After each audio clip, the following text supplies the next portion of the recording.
Depuis le 15 octobre, il est tombé 300 mm d'eau sur les bachans de Cailleux. Ces terres, situées au-dessous du niveau des plus hautes marées, sont drainées par un système de canaux et de fossés.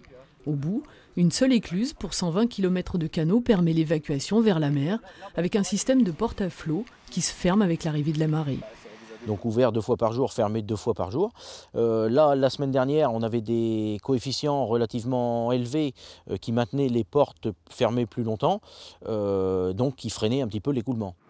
Les 3200 propriétaires des bachans sont regroupés en association syndicale depuis plus d'un siècle pour drainer collectivement ces champs et ces pâtures. Malgré cette gestion attentive, les terres agricoles souffrent plus qu'à l'accoutumée de cette pluie qui ne s'arrête pas.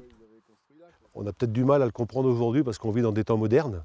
Et aujourd'hui, les temps modernes voudraient que tout se passe bien, mais quelquefois la nature nous fait rappeler que c'est comme ça. Il faut qu'on s'adapte avec.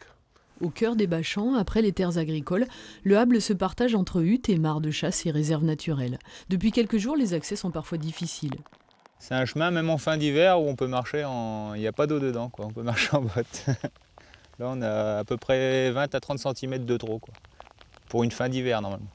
Et là, on est au mois de novembre. Pour la chasse, le seul problème, si les niveaux montent encore, c'est que les huttes pourraient être inondées. Pour la réserve, pas d'inquiétude majeure. Pour la faune, ça ne pose aucun problème.